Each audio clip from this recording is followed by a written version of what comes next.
Hello students, હું છું મૌલિક પટેલ અને આજે આપણે વાત કરવાના છીએ ઉદાહરણ નંબર 1.4.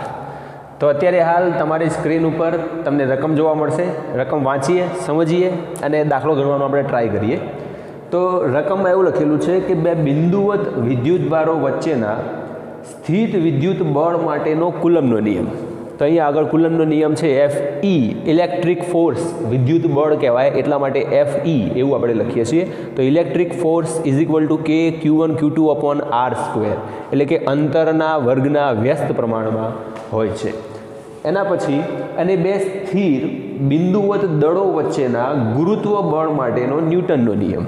તો અહીંયા આગળ ન્યૂટનનો ગુરુત્વાકર્ષણનો જે નિયમ છે, ગ્રેવિટેશનલ ફોર્સ FG, કે જે બે દળો વચ્ચે લાગતું હોય ગુરુત્વાકર્ષણ બળ, એની અંદર પણ અંતરનો વર્ગ થાય છે અને વ્યસ્ત પ્રમાણમાં હોય છે. તો આપણને અહીંયા આગળ કીધું છે કે એ બંનેનો આધાર વિદ્યુત ભારો એ આપણા કુલમના નિયમમાં અને દળો એ આપણા ન્યૂટનના નિયમમાં, એમની વચ્ચેના અંતરના વ્યસ્ત વર્ગ પર છે, અંતરના વર્ગના વ્યસ્ત પ્રમાણમાં છે. હવે એની અંદર પ્રશ્ન એ આપણને એની અંદર 1 આપણને એવું કીધું છે કે ઇલેક્ટ્રોન અને પ્રોટોન, અને બીજા કિસ્સામાં બે પ્રોટોન વચ્ચે લાગતા આ બળો, એટલે કે આ વિદ્યુત બળ અને ગુરુત્વાકર્ષણ, એ બે બળોના માનના ગુણોત્તર પરથી, એમના માનનો ગુણોત્તર, માન એટલે માનાંક, માનાંક એટલે આપણે પ્લસ કે માઇનસ ચિહ્ન ધ્યાનમાં લેવાનું થશે નહીં, કેમ કે માનાંકમાં મૂકો એટલે એનો જવાબ આપણને ધન જ મળશે. તો એ માનના ગુણોત્તર પરથી તેમની પ્રબળતાની સરખામણી કરો. આપણા વિદ્યુત બળ અને ગુરુત્વાકર્ષણ બળ, એમની પ્રબળતાની સરખામણી કરવાની છે, એટલે કે કયું બળ વધારે છે, કયું બળ ઓછું છે, આવું આપણે જોવાનું છે. અલગ અલગ બે કિસ્સા આપ્યા છે.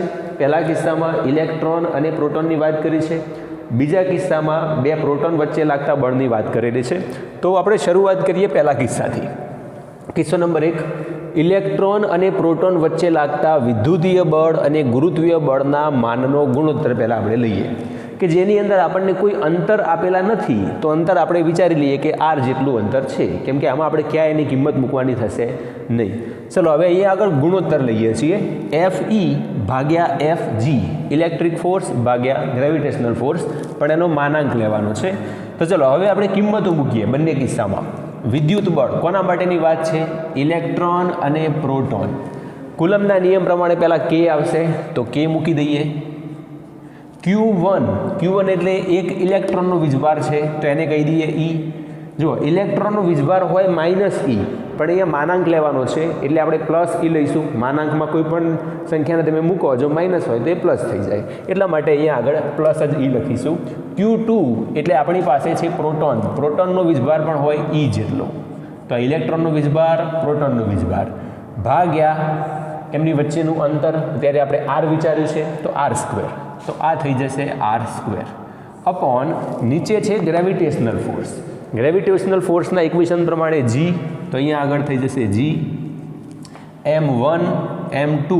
હવે M1 એટલે અહીંયા આગળ ઇલેક્ટ્રોન છે, તો ઇલેક્ટ્રોનનું દળ, તો ME. M2 એટલે બીજો છે પ્રોટોન, તો પ્રોટોનનું દળ, માસ ઓફ પ્રોટોન MP, ભાગ્યા એમની વચ્ચેનું અંતર કેટલું છે? R, તો અંતરનો વર્ગ. તો આપણને આવું કંઈક પદ મળશે કે જેના ઉપરથી R² ઉડી જશે, એટલે કે R²ની આપણે ક્યાંય જરૂર નહોતી, એટલા માટે જ અંતર આપણને નહોતું આપ્યું. તો હવે આની અંદર પદ કંઈક આવું વધે છે કે E ગુણ્યા E એટલે E² upon G ME MP. હવે જો આની અંદર આપણે કિંમતો મૂકી દઈએ તો આપણને જે આન્સર મળશે એ આન્સર ઉપરથી આપણે આ વિદ્યુતીય બળ અને આપણું ગુરુત્વાકર્ષણ બળ એમની સરખામણી કરી શકાય. ચલો કિંમતો શું થાય? તો Kની કિંમત આપણને ખબર છે, 9 ગુણ્યા 10⁹ ગુણ્યા Eની કિંમત આપણને ખબર છે, 1.6 ગુણ્યા 10⁻⁹ કુલમ્બ થાય, પણ એનો વર્ગ છે તો એનો વર્ગ, ભાગ્યા G છે. Gની કિંમત કેટલી હોય? તો ગુરુત્વાકર્ષણનો સાર્વત્રિક નિયમ જે છે એની અંદર કેપિટલ G, એટલે કે આ કેપિટલ Gની કિંમત થાય 6.67 ગુણ્યા 10⁻11. તો એની કિંમત છે 6.67 ગુણ્યા 10⁻11. તો આની અંદર Gની જગ્યાએ મૂકી દઈએ 6.67 ગુણ્યા 10⁻11 એની સાથે ગુણાકારમાં માસ ઓફ ઇલેક્ટ્રોન, જો આપણને રકમની અંદર જ છેલ્લે માસ ઓફ પ્રોટોન MP અને માસ ઓફ ઇલેક્ટ્રોન આપેલા છે, તો અહીંયા આગળથી માસ ઓફ ઇલેક્ટ્રોન છે 9.11 ગુણ્યા 10⁻31 અને સાથે હજુ માસ ઓફ પ્રોટોન છે 1.67 ગુણ્યા 10⁻27 કિલોગ્રામ. અને હવે આપણે આનું સાદું રૂપ આપીએ તો સૌથી પહેલાં તો 9 ગુણ્યા 10⁹ ગુણ્યા 1.6નો પણ વર્ગ થાય અને 10⁻19નો પણ વર્ગ થાય. 10⁻19નો વર્ગ જે છે એ તમારે 19ને 2 વડે ગુણવાના, એટલે 19 દુ 38, તો એ થઈ જાય 10⁻38. તો એ આપણને મળશે 10⁻38. 1.6નો વર્ગ, જો 16નો વર્ગ થાય 256, તો 1.6નો વર્ગ કેટલો થાય 2.56, તો આ થઈ જશે 2.56. આપણને ના ફાવતું હોય તો કેલ્ક્યુલેટરમાં જોઈ લેવાનું. ભાગ્યા અહીંયા આગળ કિંમતો જે નીચેની છે એમાં આપણે જે આ સાદી કિંમતો છે એનો ગુણાકાર કરી લઈએ. તો 6.67 ગુણ્યા 9.11 ગુણ્યા 1.67, એની કિંમત આપણને મળે છે 101.475. તો એ છે 101.475 ગુણ્યા 10ની અહીંયા આગળ -11 છે, અહીંયા -31 છે અને અહીંયા -27 છે. બધાની ઘાત ઋણ જ છે, એટલે આપણે બધાનો સરવાળો કરી દઈએ તો ટોટલ ઘાત કેટલી થાય તો 7, 8 અને 1 9, એટલે પાછળ આવશે 10ની આગળ 9 અને આ થશે 3 ને 2 5 અને 1 6, એટલે 69 ઘાત થઈ જશે અને માઇનસ છે એટલે માઇનસ આવશે. આટલી કિંમત મળશે. હવે શું કરીએ તો આ કિંમત 9 ગુણ્યા 2.56 એના ભાગ્યા કરી દઈએ 101.475, તો એ થઈ જશે 9 ગુણ્યા 2.56 ભાગ્યા 101.475 અને એનો જવાબ આપણને મળશે 0.227. તો એ જવાબ થાય છે 0.227 ગુણ્યા આ 10⁹ છે, આ -38 છે અને આ છે 10⁻69, એટલે એ ઉપર લઈ જાઓ તો આ 10⁹ ઓલરેડી હતી ગુણ્યા આ 10⁻38 હતી ગુણ્યા માઇનસ ઘાતવાળા પદને ઉપર લઈ જાઓ તો 10+ આપણને મળશે, તો 10⁻69 હવે પ્લસ મળશે. હવે આનો જવાબ આપણે મેળવી લઈએ તો આ 69 અને 170 અને એમાં 8 ઉમેરો એટલે 78, આ 78 ઘાત થઈ, એમાંથી 38 ઘાત બાદ કરવી પડશે. તો 78 - 38 આપણે કરીએ ત્યારે આપણને એની કિંમત મળી જશે 40 ઘાત. તો અહીંયા આપણને મળશે 0.227 ગુણ્યા 10⁻40. અને એના ઉપરથી હજુ જો આપણે પોઈન્ટને આ બાજુમાં ખસેડીએ, પોઈન્ટને જમણી બાજુમાં લઈ જાઓ ત્યારે ધન ઘાત હોય તો એમાં ઘટાડો થાય, તો આ થઈ જાય 2.27 ગુણ્યા 10⁻39. તો આટલો આપણને એનો ગુણોત્તર મળે છે. શેનો ગુણોત્તર? તો ગુણોત્તર છે વિદ્યુતીય બળ અને ગુરુત્વાકર્ષણ બળ, ઇલેક્ટ્રોન અને પ્રોટોન વચ્ચેના વિદ્યુતીય બળ અને ગુરુત્વાકર્ષણ બળના માનાંકનો આપણે ગુણોત્તર લીધેલો છે. ગુણોત્તર આટલો મળે છે. એનો મતલબ શું? જો છેદમાં કશું નથી એટલે છેદમાં હોય 1, કશું નથી એટલે 1 કહી શકાય, તો આવી રીતે લખી શકાય. સરખામણી કરવા માટે આપણે આવું લખ્યું. તો સરખામણી કેવી રીતે થાય કે જો ઇલેક્ટ્રોન અને પ્રોટોન વચ્ચેનું ગુરુત્વાકર્ષણ બળ 1 જ્યારે લાગતું હોય ત્યારે એમની વચ્ચેનું વિદ્યુત બળ એ 2.27 ગુણ્યા 10⁻39 જેટલું હોય. એટલે આમ જોવા જઈએ તો આના કરતાં 10⁻39 ઘણું આપણને વિદ્યુતીય બળ મળે છે. તો વિદ્યુતીય બળ પ્રબળ કહેવાશે કે ગુરુત્વાકર્ષણ બળ? તો સિમ્પલ વસ્તુ છે, જવાબ ઉપરથી આપણને દેખાય છે કે વિદ્યુતીય બળ આપણું વધારે છે, એટલા માટે વિદ્યુતીય બળ પ્રબળ થશે. તમે 11મા ધોરણમાં ચેપ્ટર 1ની અંદર આવી થોડી વાત કરી હતી કે 4 આપણા મૂળભૂત બળો હતા, એમાંથી સૌથી નબળું જે હતું એ ગુરુત્વાકર્ષણ બળ હતું. તો આ સૌથી નબળું બળ જ છે અત્યારે હાલ, પણ ગણતરી ઉપરથી અત્યારે હાલ આપણે નક્કી કરી શકીએ છીએ કે કોણ પ્રબળ છે અને કોણ નબળું છે. તો આ પહેલા કિસ્સાની ગણતરી જે છે એ આવી રીતે કરી શકાય. એવી જ રીતે બીજા કિસ્સાની ગણતરી આપણે કરવી હોય તો બીજા કિસ્સાની અંદર આપણને આપ્યું છે બે પ્રોટોન વચ્ચે લાગતા બળના માનનો ગુણોત્તર. તો હવે બીજો કિસ્સો વિચારીએ તો અહીંયા આગળ કિસ્સા નંબર 2માં ઇલેક્ટ્રોનની જગ્યાએ આપણને આપ્યો છે પ્રોટોન. તો આપણી પાસે આ પણ પ્રોટોન છે અને આ પણ પ્રોટોન છે. એ પ્રોટોન વચ્ચે લાગતા વિદ્યુતીય બળ અને ગુરુત્વીય બળના માનનો ગુણોત્તર આપણે લેવાનો છે. એટલે ફરી પાછું કામ આપણું એ જ થશે, FE ભાગ્યા FG is equal to K પ્રોટોનનો વીજભાર E બીજા પ્રોટોનનો વીજભાર E એમની વચ્ચેનું અંતર R² ભાગ્યા G. અહીંયા આગળ ચેન્જીસ આપણે કરીએ તો ઇલેક્ટ્રોનની જગ્યાએ આવશે પ્રોટોન. તો MP બીજો દળ જે છે એ પણ પ્રોટોનનું છે તો માસ ઓફ P/R². એટલે અહીંયા સુધી આપણી જે ચેન્જીસ છે એમાં કંઈ ખાસ કંઈ ચેન્જીસ કરવાના નહોતા. હવે અહીંયાથી આપણી કિંમતો જે છે એ આપણા કિસ્સા પ્રમાણે મૂકીએ તો એની અંદર આવું થશે કે ભાઈ R² નીકળી ગયા તો આ થઈ ગયું KE²/G અને આ થઈ જશે MP ગુણ્યા MP તો આ થઈ જાય MP². અને એની કિંમતો મૂકી દઈએ તો K ની કિંમત ફરી પાછી 9 × 10⁻⁹ ગુણ્યા E² એટલે 1.6 ગુણ્યા 10⁻19 એનો વર્ગ ભાગ્યા આ G ની કિંમત 6.67 ગુણ્યા 10⁻11 અને માસ ઓફ પ્રોટોન છે તો માસ ઓફ પ્રોટોન 1.67 ગુણ્યા 10⁻27 અહીં આગળનો વર્ગ છે એનો વર્ગ થઈ જશે અહીંયા સુધી.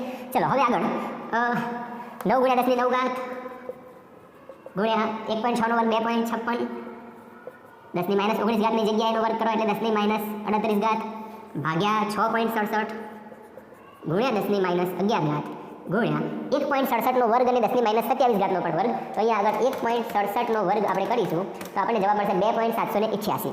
તો 2.788 ગુણ્યા 10⁻27 નો વર્ગ તો 27 ગુણ્યા 2 તો એ થઈ જશે 54. તો એ થઈ જાય 10⁻54.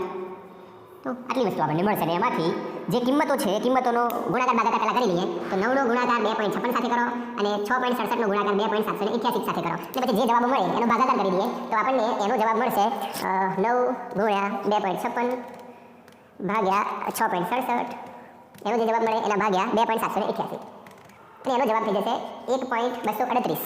તો એ થઈ જશે 1.238 ગુણ્યા 10⁻38 ઘાત છે આ 9 ઘાત છે 10⁻11 ઉપર જાય તો +11 થાય 10⁻54 ઉપર જાય તો 10⁻+54 થાય એટલે આ થઈ ગઈ 10⁻9 ઘાત ગુણ્યા 10⁻38 ઘાત ગુણ્યા આ ઉપર જાય તો 10⁻11 ની જગ્યાએ +11 અને આ થઈ જાય 10⁻54 ઘાત. અને આના ઉપરથી અહીં આગળ જે સરવાળો ઘાતનો કરી લઈએ તો 54 + 11 + 9 અને એનો જે જવાબ મળે એમાંથી બાદબાકી કરી લો આપણે 38 ની તો એનો જવાબ મળશે 36 ઘાત. તો આ મળ્યું 1.238 ગુણ્યા 10⁻36 ઘાત. તો આ આપણને એનો ગુણોત્તર મળે છે કે જેમાં છેદમાં કશું નથી તો છેદમાં શું હશે 1 હશે. કમ્પેરિઝન કરીએ અહીંયા આગળ તો જુઓ કમ્પેરિઝનમાં આપણને શું મળે છે કે બે પ્રોટોન વચ્ચે લાગતું ગુરુત્વાકર્ષણ બળ જો 1 હોય તો એ વખતે એમની વચ્ચે લાગતું વિદ્યુતીય બળ એ 1.238 ગુણ્યા 10⁻36 ઘાત જેટલું હોય. એટલે આ 1 હોય તો આ 10⁻36 ઘાત ઘણું હોય છે. તો ફરી એકવાર આ ગણતરી ઉપરથી આપણે કહી શકાય કે ગુરુત્વાકર્ષણ બળ કરતાં વિદ્યુતીય બળ એ પ્રબળ હોય છે. તો અહીં આપણે લખી શકાય કે ગુરુત્વાકર્ષણ બળ કરતાં વિદ્યુતીય બળ પ્રબળ હોય છે. તો આ ક્વેશ્ચન એની અંદર પાર્ટ નંબર 2 જે આપણો હતો એ પૂરો થયો. એના પછી આપણને ક્વેશ્ચન બી આપ્યો છે. ક્વેશ્ચન બીમાં આપણને શું કીધું છે એની વાત કરીએ. ક્વેશ્ચન બીમાં આપણને એમ કીધું કે ઇલેક્ટ્રોન અને પ્રોટોન જે છે એ એકબીજાથી 1 એંગસ્ટ્રોમ દૂર હોય. એટલે ઇલેક્ટ્રોન અને પ્રોટોન વચ્ચેનું અંતર આપેલું છે. કેટલું છે 1 એંગસ્ટ્રોમ. એંગસ્ટ્રોમ એટલે 10⁻10 મીટર. તો આ થઈ જાય 1 ગુણ્યા 10⁻10 મીટર. એટલે કે આપણી પાસે જો એક ઇલેક્ટ્રોન હોય અને એક પ્રોટોન હોય તો એમની વચ્ચેનું અંતર જે છે એ આપણને આપેલું છે અહીંયા આગળ 1 એંગસ્ટ્રોમ. હવે આપણને એમ કીધું કે ત્યારે તેમના પરસ્પર આકર્ષણ બળથી ધન અને ઋણ છે એટલે એમની વચ્ચે આકર્ષણ થશે. આકર્ષણ બળથી ઉદ્ભવતા ઇલેક્ટ્રોન અને પ્રોટોનના પ્રવેગ શોધો. તો આપણને એમ કીધું છે કે ભાઈ ઇલેક્ટ્રોનનો પ્રવેગ એટલે એ ઓફ ઇલેક્ટ્રોન કેટલો હશે અને સાથે સાથે પ્રોટોનનો પ્રવેગ એટલે પ્રવેગ of proton A of proton કેટલો હશે એ તમારે શોધવાનો છે. કેવી રીતે શોધીશું? પ્રવેગ મેળવવાનો છે. પ્રવેગ મેળવવાનો હોય ત્યારે આપણને બધાને આગળ 11મા ધોરણનું થોડું યાદ આવે કે ફાધર ઇઝ ઇક્વલ ટુ મા, એફ ઇઝ ઇક્વલ ટુ એમ એ. એટલે જો આપણને કોઈ પદાર્થનું દળ ખબર હોય અને એના ઉપર લાગતા બળ વિશેની માહિતી આપણી પાસે હોય તો એના ઉપરથી પ્રવેગ શોધી શકાય છે. તો સૌથી પહેલું કામ આપણે શું કરીએ કે ઇલેક્ટ્રોન અને પ્રોટોન વચ્ચે લાગતું બળ કેટલું એ શોધી લઈએ. દળ તો આપણને બંનેના ખબર છે, તો એ વખતે બંનેના પ્રવેગ આપણને મળી જશે. તો સૌથી પહેલું કામ ઇલેક્ટ્રોન અને પ્રોટોન વચ્ચે લાગતું બળ. તો અહીં ઇલેક્ટ્રોન અને પ્રોટોન વચ્ચે લાગતું બળ, અને બળ જે છે એ બળ લાગશે F electric is equal to કે Q1 Q2 અપોન R² સૂત્ર અનુસાર કેની કિંમત એટલે 9 ગુણ્યા 10⁹ ગુણ્યા Q1 એટલે ઇલેક્ટ્રોનનો વીજભાર હોય તો 1.6 ગુણ્યા 10⁻⁹ ગુણ્યા Q2 જે છે એ પણ પ્રોટોન માટે હોય તો એનો વીજભાર પણ એટલો જ છે, ભાગ્યા R². R આપણને આપ્યું છે 1 એંગસ્ટ્રોમ એટલે 10⁻10, તો એ અંતર જે છે એ થઈ જશે 10⁻10, પણ એનો વર્ગ છે તો વર્ગ. અને આના ઉપરથી આપણે થોડું સાદુરૂપ આપી દઈએ એટલે કે એનો જવાબ મેળવી લઈએ તો 2.56 ગુણ્યા 9, અને એનો જે જવાબ મળે એને અહીંયા તો 10ની ઘાત વાળું જ છે એટલે 23.04 આનો જવાબ મળે છે. 23.04 ગુણ્યા 10ની ઘાત માટે વાત કરીએ તો આ +9 -19 અને આ 10² એટલે -10² હોય તો 10 દુ 20 એટલે -20 છે, ઉપર લઈ જઈશું તો +20 થશે. તો અહીંયા આગળ ઘાત માટે 9 અને આ +20 તો 20 ને 9 29 થશે.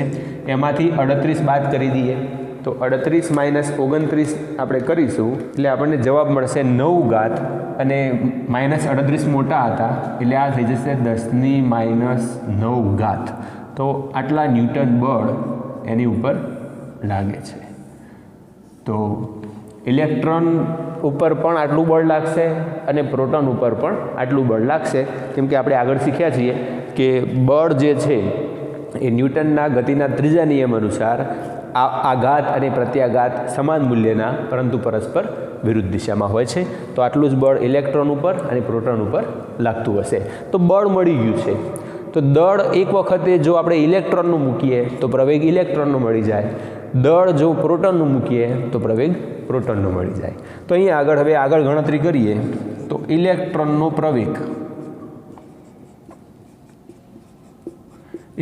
પ્રવેગ મેળવવો હોય તો F બરાબર ma પરથી અહીંયા આગળ માસ ઓફ ઇલેક્ટ્રોન લખીશું અને પ્રવેગ a ઓફ ઇલેક્ટ્રોન લખીશું. તો a ને કરતા બનાવીએ તો AE is equal to F upon me થઈ જશે. તો F અપોન me, અને એના માટે બળની કિંમત છે 23.04 ગુણ્યા 10⁻⁹ ભાગ્યા માસ ઓફ ઇલેક્ટ્રોન છે 9.11 ગુણ્યા 10⁻31, અને આનો જવાબ લાવીશું તો 23.04 ભાગ્યા 9.11 તો એ થઈ જશે 2.52. તો 2.52 ગુણ્યા 10⁻31 હતી, ઉપર જાય તો +31 થાય, એમાંથી 9 આપણે બાદ કરવાની થશે. 31માંથી 9 જાય તો -22 ઉપર જશે એટલે +22 વધશે, તો આની અંદર વધશે +22, અને પ્રવેગ છે એટલે એનો એકમ થઈ જાય મીટર/સેકન્ડ². તો ઇલેક્ટ્રોનનો પ્રવેગ આપણને આવી રીતે આટલો મળી જશે. ઓકે, ચલો એના પછી આપણે શોધી લઈએ પ્રોટોનનો પ્રવેગ. માટે પ્રોટોનનો પ્રવેગ એટલે થઈ જાય AP ઇઝ ઇક્વલ ટુ આ સૂત્ર અનુસાર F/mp. અને હવે આગળ બળની કિંમત પાછી ફરી યાદ મૂકી દઈએ. પ્રોટોનનું જે દળ છે એ પ્રોટોનનું દળ અહીંયા આગળ મૂકી દઈએ અને આગળ ગણતરી કરીશું એટલે આપણને એનો પ્રવેગ મળશે. પણ કે બધું હું નહીં કરું, તમારે થોડું કરવું પડશે, બરાબર? તો આ ગણતરી તમારા લોકોએ જાતે કરવાની અને સરસ મજાની ગણતરી કરી એનો જવાબ લાવી દેજો. આગળ આપણને આવા MCQ પણ બીજા પૂછાઈ શકે, બરાબર, કે જેની અંદર આપણને ઇલેક્ટ્રોન અથવા તો પ્રોટોનનો પ્રવેગ શોધવાનું કીધું હોય. તો આ રીતે આપણો આ જે ઉદાહરણ છે 1.4 અહીંયા આગળ પૂરું થાય છે. ફરી મળીશું નવા દાખલા સાથે. ત્યાં સુધી ગુડ બાય.